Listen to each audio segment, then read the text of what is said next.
Buenas noches, bienvenidos a una nueva edición de Trascendencia Jurídica. ¿Sabe usted acerca sobre el marco normativo minero?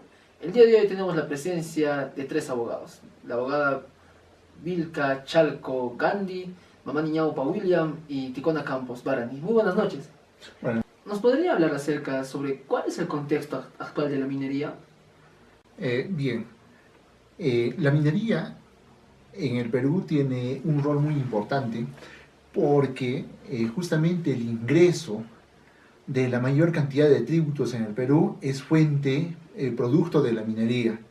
La minería se ha estabilizado en el Perú gracias al consenso de Washington posteriores a los años 1990, en los años 1990 donde se da el impulso, lo que es a la minería en el Perú, a la inversión extranjera, llegando así de poder tener una inversión o un crecimiento del 7% anual de la minería en el Perú.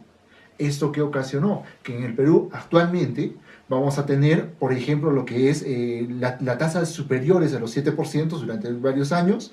A su vez, la minería aporta el 60% de las exportaciones. A su vez, la minería en el 30% del impuesto a la renta, el 17% de los títulos internos y el 13% del Producto Bruto Interno. Se dan cuenta que la minería juega un rol muy importante en el Perú, hace un rol muy importante, pero no solamente la minería va enfocado a lo que es el crecimiento económico, sino que también hay una preocupación, porque en los últimos años resulta que en la minería se ha dado un descontrol en lo que viene a ser las concesiones mineras, un crecimiento descontrolado de las concesiones mineras, afectando así los recursos naturales que están en conservación de las áreas naturales protegidas. A su vez, vamos a tener la afectación de los derechos fundamentales de las poblaciones indígenas y nativas del Perú. Abogada Barani, ¿nos podría hablar acerca de qué tipo de concesiones hay? Por lo que vemos, a veces no la inversión viene no solo es interna, vemos que viene de otro lugar. Así que, ¿qué tipo de concesiones es que se les da a este tipo de empresas que vienen aquí al Perú a invertir? Y bueno, con referente a esto de los pequeños productores mineros y esta solicitud va dirigida al INGEMED y ciertamente también a los gobiernos regionales, que estos trabajan coordinadamente para otorgarte esta concesión, se podría decir. Acerca de la pregunta que usted me hizo, ¿no? Acerca de los tipos de concesiones mineras. Existen tres tipos de concesiones mineras que se puede desprender, como son las concesiones de beneficio, que estas es otorgada al titular, que le da el derecho de extraer o concretar la parte valiosa que es en el agregado mineral, fundir, purificar o retirar los minerales mediante un conjunto de procesos físicos y químicos. Otro tipo de concesión es las concesiones de labor general, también otorgada al titular, ¿no? O auxiliar a las dos partes en general. Otro tipo de concesión, las concesiones de transporte minero, que confiere al titular el derecho de instalar y operar un sistema de transporte masivo y continuo de los productos minerales. Para otorgarte esta concesión minera, primero se requieren de los requisitos, no vale la redundancia. Primero es identificar la identificación de la persona, sea natural o jurídica, la copia de sus documentos de identidad, del quien está peticionando, se podría decir, esta concesión, el nombre del petitorio, básicamente, y la ubicación donde está esta concesión minera, donde quieres realizar la concesión minera, el distrito, la provincia, la región, la ubicación exacta, y la clase de concesión. Estas sean de sustancias metálicas o no metálicas, dependiendo de donde sea el caso, ¿no? La identificación del conjunto de cuadrillas colindantes, por lo menos de un lado donde está ubicado, y el recibo de pago de derecho de vigencia correspondiente del primer año para el otorgamiento de esa concesión. Y aparte se presenta una declaración jurada. Esta declaración que realiza quien está peticionando esta concesión lo hace de acuerdo al desarrollo sostenible, los compromisos ambientales, también aquella actividad ambiental, el estudio de impacto ambiental con relación a esto, y que esta se da anualmente, una declaración jurada anualmente y se presenta al INGEMED, ¿no? Hablaste de un tema muy importante, el cual es el desarrollo sostenible. Imagino que va de la mano, tanto como estas normas regulan, ¿no?, el proceso de concesión minera. Imagino que hay normas que también establecen el cuidado sobre este. William, ¿qué tan satisfactorias son estas leyes medioambientales?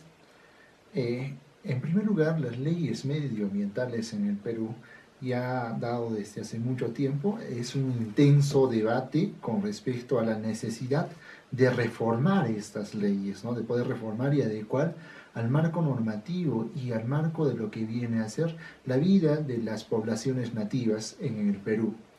Ahora, las normas medioambientales están reguladas o están de acuerdo con respecto a lo que viene a ser el Servicio Nacional de Áreas Naturales Protegidas. A su vez está regulado por la Autoridad Nacional del Agua, el cual viene a ser el ANA. El ANA es una entidad adscrita al sector del Ministerio de Agricultura, siendo así es el único ente encargado de poder transferir o poder autorizar lo que viene a ser las competencias del sector medioambiental. Ahora, la descripción de las instituciones que regula los sectores medioambientales con respecto a la minería, vamos a tener a los siguientes: el Sistema Nacional de Evaluación Nacional y Fiscalización Ambiental, tenemos el Sistema Nacional de Áreas Naturales Protegidas y tenemos el Sistema Nacional de Información Medioambiental, que estos están a su vez inscritas lo que viene a ser el Ministerio del Ambiente. El Ministerio del Ambiente es aquel encargado de generar y promover el uso de instrumentos ambientales, ¿no?, y criterios de conservación de estas. Entonces, toda la política hoy en día lo maneja el Ministerio del Ambiente. Siendo así, la categorización de los proyectos de acuerdo al riesgo ambiental son tres, ¿no? La primera categoría que vamos a tener pues viene a ser la declaración del impacto ambiental, el cual incluye aquellos proyectos cuya ejecución no origina impactos ambientales negativos o significativos para la región donde se estén explotando los recursos naturales. En la segunda categoría tenemos al estudio del impacto ambiental semidesarrollado, el cual incluye a los proyectos cuya ejecución puede originar impactos ambientales negativos moderados, ¿no? En este caso vamos a ver ya una negativa con lo que viene a ser en esta sectorización. En la siguiente categoría tenemos lo que es el estudio del impacto ambiental detallado, en el cual se incluye aquellos proyectos cuyas características en variedad a lo que viene a ser la localización, pueden producir impactos ambientales negativos y o significativos para lo que viene a ser el medio ambiente. Muy bien, hemos hablado acerca, ¿no?, sobre el desarrollo sostenible y acerca sobre la regulación que tienen estas mineras. Y sabemos que de por medio hay dinero, hay inversión. Abogada Gandhi, ¿nos podría hablar sobre aquel régimen tributario específico para ellos, para la minería? Claro, el marco tributario del sector minero en el Perú se ha venido registrando diferentes cambios durante todos estos tiempos, puesto que el régimen concedido en sí en los años 90 eran para extraer una inversión privada extranjera, ofreciéndoles a estos un conjunto de beneficios y exoneraciones tributarias para proteger en sí estos contratos de estabilidad tributaria y administrativa. En el sistema actual del régimen tributario de la minería ha considerado 5 tributos o impuestos, a las que como primero denominamos al impuesto a la renta, que está en un 30%, el impuesto general a las ventas, tercero tenemos al impuesto de los dividendos, y cuarto tenemos también a la participación de los trabajadores concerniente a las utilidades que sostengan, que está valorizado en sí en un 80%, y el impuesto especial a la minería en sí. Adicionalmente hay pagos que no son tributarios y estas van a ser las regalías mineras y los gravámenes especiales en sí a la minería. Y con respecto a ello, el Estado y tanto también las empresas están cumpliendo su labor, es decir, ¿el Estado está recaudando esa renta minera? ¿Es eficaz, es adecuada?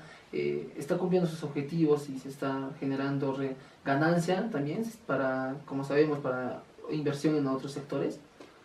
Considero que para responder esta pregunta deberíamos de remontarnos en sí a los cambios del marco tributario que se ha tenido concerniente a la minería.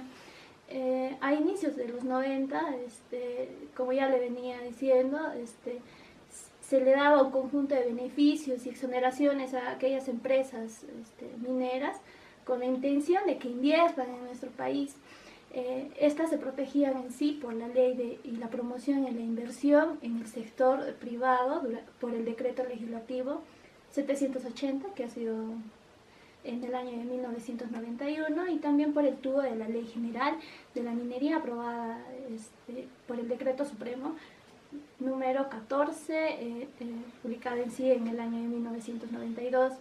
Este régimen tributario en sí establecía en sí que las empresas mineras tenían una libertad de remisión de utilidades, es decir, que aquellas utilidades que estas empresas poseían las podían volver a invertir. Y entonces de ahí que estas utilidades no tenían un impuesto, no podían, o sea, no estaban inmersas en sí en el pago del impuesto a la venta. Ya luego venimos al retorno en sí a la democracia en los años 2000, en donde existe una corriente en sí que critica duramente a estos años, a los proyectos que se han publicado en los años 90. De ahí que surgen dos casos bien singulares y importantes, se podría decir, que es el caso del proyecto minera Pierina, realizado en el departamento de Ancash, y el caso de la empresa Cerro Verde en Arequipa y Yanacocha en Cajamarca. ¿Qué es el caso singular de estas dos empresas? Es que realizaron, ¿no?, que el beneficio que les daba en sí estas normas ya antes mencionadas, el hecho de poder reinvertir los beneficios en sí, pero estas exoneradas en sí del pago del impuesto. Ya luego venimos en el año 2004, en donde ya se publica en sí una ley, el 28258, en donde la finalidad de esta ley va a ser aumentar la tributación a aquellas empresas mineras con la obtención de ganancias crecientes para pagar la compensación de la extracción de mineral. Aprobada esta ley, se realiza, ¿no?, cuál deberían de ser las finalidades en sí de las empresas, que las empresas firmen en sí con el Estado un convenio para que estas empresas abonen en sí al Estado una cierta cantidad que beneficie en sí a la sociedad. Ahora otro es concerniente a las utilidades que estas tenían, entonces sacar un porcentaje de estas para realizar proyectos de inversión en la sociedad y en la población. Ya luego venimos entre los años 2004 y 2011, en donde se ve realmente un incremento en sí sobre lo que es la inversión minera en el país, puesto que se refleja en sí que hay un gran crecimiento de utilidades en referente en sí a la minería. Pero ya en el gobierno de Ollanta Humala, del que ya finiquitó y de las que también tenemos normas que se siguen rigiendo en concerniente a la ley tributaria en el derecho minero, es cuando ya se contribuye en sí a incrementar la carga tributaria efectiva y los ingresos fiscales para el Estado. De ahí, respondiéndote a la pregunta, es que ahora en sí el Estado ha promocionado que aquellas empresas que generan más utilidades, entonces estas empresas tienen que pagar más. Entonces, de alguna forma hay más tributo para la inversión o para el crédito fiscal de nuestro país. Hemos hablado acerca sobre el marco normativo que tienen estas mineras, su régimen tributario, también su desarrollo sostenible, y sobre eso quisiera yo incidir. Me preocupo y pienso en las personas que viven alrededor de estas mineras. Abogada Barani, ¿nos podría hablar sobre aquellos beneficios que llevan ellos, que tienen ellos? Mira, primero sobre los gastos sociales de la actividad minera, existen dos tipos. Primero serán los que son los realizados por las empresas privadas, y los otros que son promovidos por el Estado como parte de sus políticas públicas social, que es para la ayuda, ¿no?, de las personas que están cerca de estas concesiones mineras. Los gastos sociales realizados por las empresas privadas corresponden ya a los conocidos programas de responsabilidad social, que estos son ejecutados por iniciativa de la empresa privada en marco a sus beneficios, ya establecidos por el Estado, se podría decir. Y con relación a lo que es la privatización de estos proyectos mineros, que estas realizadas, ¿no?, por el Estado, estos que son promovidos por el Estado, disculpen, esta es a base de una negociación entre el gobierno y las empresas mineras, con la alternativa a la aplicación de un impuesto sobre ganancias de la explotación minera. Ambas, como ya les mencioné, son parte de una política social del Estado, que su objetivo es mejorar el bienestar social y local, y de manera más amplia la articulación con los objetivos del Estado en la lucha contra la pobreza. El gasto social que se da de manera directa en marco a un compromiso promovido desde el Estado hacia la promoción de un desarrollo sostenible, responsable con la actividad minera. Como les mencionaba, ¿no?, para una concesión minera te piden ciertos requisitos, pero esta declaración jurada que ya les hablaba, que es un compromiso previo, ¿no?, tanto que tocas acerca de esto con un enfoque social, un enfoque de empleo, aquellas personas que están cerca a esta concesión minera, un enfoque de desarrollo económico, un diálogo continuo entre la población y quienes quieren ejercer una concesión minera. Estos son en base a compromisos con el desarrollo sostenible. Las empresas realizan estas operaciones acorde con sus políticas cooperativas de responsabilidad social. Esto en conjunto de actividades e inversiones, ¿no? Cada empresa ve. Entre esto también podríamos resaltar este compromiso con el desarrollo sostenible, que es lo más importante, ¿no? Como ya lo mencionaba aquí el doctor, sobre aquella legislación ambiental, se podría decir. Muy bien. Y con respecto a estos, como tú mencionas, son gastos sociales. Yo imagino que las mineras tienen un fondo en sí, fondo social. Y William, ¿nos podrías hablar sobre cómo son usados estos? ¿Son solamente gastos? Bien, con respecto a los fondos sociales son obtenidos gracias a la inversión privada. Estos fondos sociales se podría decir que son público-privadas.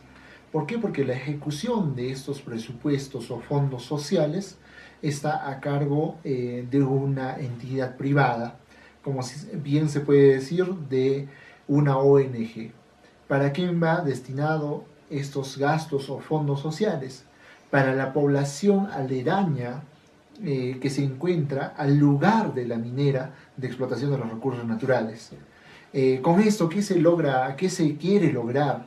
Se quiere lograr lo que viene a ser la mejora de la calidad de vida de la población aledaña y cercana a lo que es a la minera, ¿no? Entonces lo que se busca primero lograr es la calidad educativa en esta población, la calidad de salud en esta población y mejores condiciones de vida en la población. Ese es el principal objetivo entonces de los fondos sociales que son. Y muy bien, escuché hablar a la doctora Bharani acerca sobre un programa de solidaridad, y quisiera preguntarle aquí a la abogada Gandhi si tiene algún objetivo, ¿no? Aparte de, no sé, esa inversión, ese gasto, ¿tienen algún otro fin este programa de solidaridad minera? Si bien es cierto, existe un programa en sí un programa minero de solidaridad minera con el pueblo, y de ahí, ¿no?, nos reflejamos de que este programa está destinado única y exclusivamente en sí para aquellos pobladores en sí que están en el perímetro de una actividad o de una empresa que tenga una actividad minera.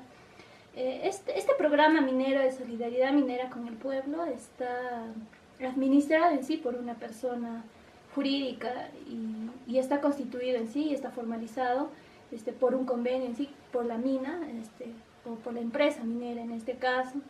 El compromiso en sí de este proyecto es un aporte económico exclusivamente voluntario, extraordinario y temporal, celebrado en sí entre las empresas mineras, el Ministerio de Energía y Minas, el Ministerio de Economía y Finanzas y en sí con la población que está al perímetro de las empresas mineras. Como bien a su pregunta, ¿no? O sea, el objetivo que tiene, el objetivo principal que tiene este programa es de promover en sí el bienestar y el desarrollo y contribuir en sí a la mejora de las condiciones de vida de la población, ubicadas principalmente en las zonas en donde se realizan estas actividades mineras, a través en sí de la ejecución de obras, de proyectos y de programas. Si bien es cierto, este programa no va a estar fiscalizado por un sistema nacional de control, puesto que este programa está destinado en sí, o los fondos que va a tener este programa, van a estar predestinados esencialmente para erradicar la pobreza. Y de ahí, o sea, partiendo sí, de este conflicto social que se vive, ¿no?, en la sociedad, que es la pobreza, entre ellos tiene 5 grandes objetivos principales, ¿no? Entre ellas podemos mencionar que son erradicar en sí la desnutrición en sí de niños de 0 a 5 años y también la nutrición de las madres gestantes. Otro objetivo principal que tiene es la educación en sí, el sector, ¿no?, de la población en donde se encuentra o se realizan estas actividades mineras, la salud y el desarrollo y fortalecimiento en sí de las capacidades en relación a la gestión pública en sí, para la identificación y la protección en sí o la promoción en sí de los proyectos. Y como último objetivo principal que se tiene es el de apoyar y promocionar en sí en áreas productivas, ¿no?, en las que pueda desempeñarse esta población. Si bien es cierto, las normas ya están dadas, tanto esas pueden ser beneficiosas como también otras traen consecuencias o simplemente son inaplicadas o, como sabemos, también muchos no conocen acerca de ellas. Barani, ¿nos podrías hablar sobre las concesiones mineras, si estas traen algún también perjuicio a tu criterio, a tu punto de vista? Primero partiendo desde una interrogante, si la minería es el motor de desarrollo nacional y regional en cada región, se podría decir, ¿no? Diríamos que a cada región le compete decidir sobre su destino y sobre sus actividades de desarrollo.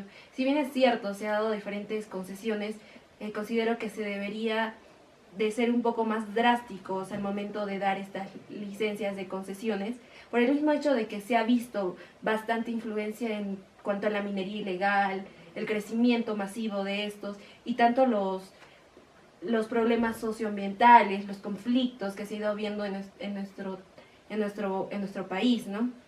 Se podría decir, por ejemplo, en las concesiones mineras debería de enfocarse a aquellos territorios de protección o áreas naturales protegidas. Tenemos diversas legislaciones que protegen estas áreas y vernos si es que se van a dar las concesiones mineras cerca de estas áreas naturales protegidas o aquellos refugios de vida silvestre, las reservas comunales.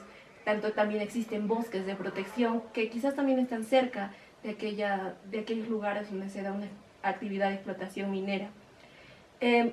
Partiendo también sobre la contaminación del agua que se ha ido viendo, que es el agua un derecho fundamental.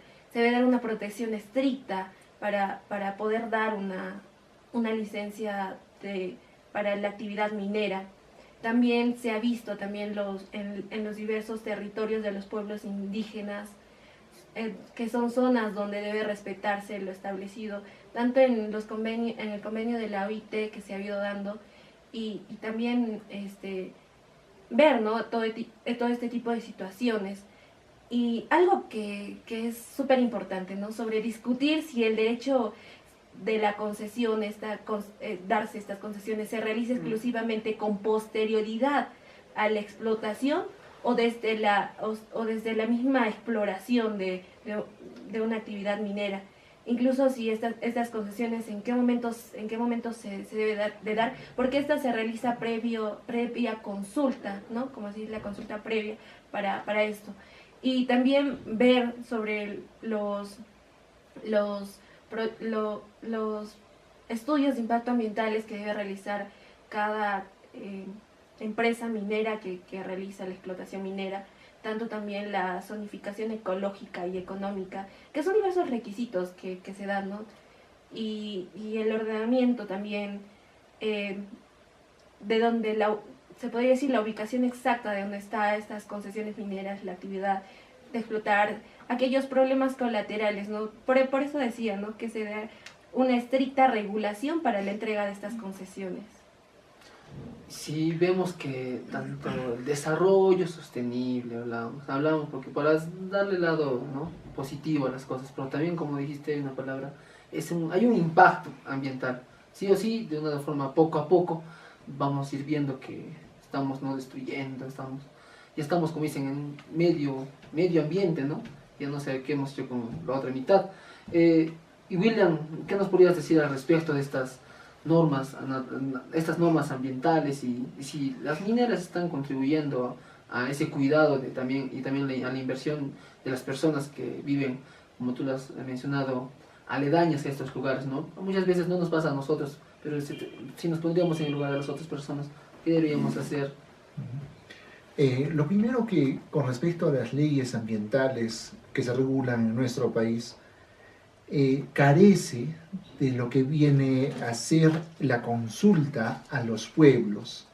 Por ejemplo, con el caso de las concesiones mineras en el Perú, principalmente en la sierra y en la selva, no se da mediante una consulta previa, por lo cual hay poblaciones indígenas, comunidades campesinas, que no están satisfechas con las leyes medioambientales. Por ejemplo, como ha podido pasar en el caso de Conga, que se le estaba vulnerando sus derechos, por ejemplo, que viene a ser el derecho a la religión, que consideraban como un dios a un cerro, ¿no? Entonces, en todo esto, tanto en el respeto de los derechos humanos, en el respeto de la naturaleza y en el respeto a los pueblos indígenas del Perú, tiene que darse una reforma de estas leyes ambientales, ¿no?, una consulta previa de las leyes ambientales. Y con respecto a los fondos sociales necesitan una regulación de control, cómo se ejecutan estos fondos sociales en la población aledaña a la minera. Porque en vista que hoy en día no tenemos una regulación, no tenemos un control de cómo se van destinando estos fondos, si satisfacen o no satisfacen a la población. Entonces, en todo eso se urge todavía lo que viene a ser la regulación de las normas, de la norma minera, de las normas ambientales en el Perú. Muy bien. Y para ir también ya finalizando, doctora Gani, ¿qué nos podría mencionar sobre estas también, como usted ha hablado y hemos hablado de este tema, sobre las normas tributarias, ¿no? Ya, de una u otra forma imagino que también es beneficioso, tanto debe ser beneficioso más, es verdad, para las personas que viven aledañas a estas mineras. Sin embargo, la sociedad, el Estado tiene que ser beneficiado con esto, ¿no? Y para ello, ese proceso se está dando adecuadamente. ¿Cuál es la crítica a ello?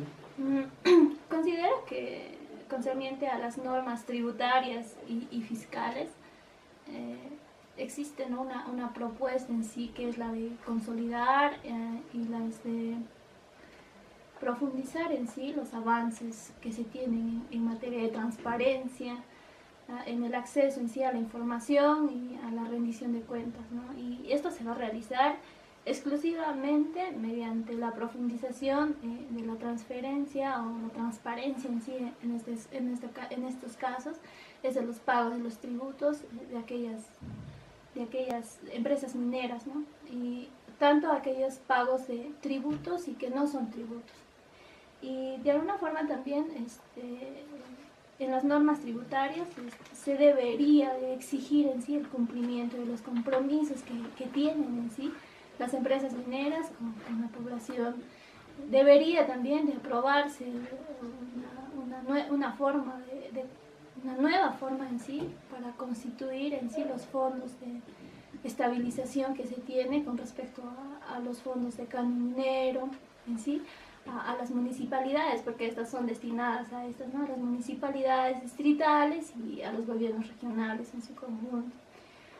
De alguna forma también la SUNAT tiene un papel preponderante en este aspecto, puesto que la SUNAT debería de implementar en sí una supervisión más estricta en sí a estas mineras o a estas empresas mineras. De alguna forma ya vamos con respecto a la tributación minera, hacernos una pregunta tal vez nosotros, ¿no? Se debería de incrementar la carga tributaria efectiva frente a aquellas empresas mineras.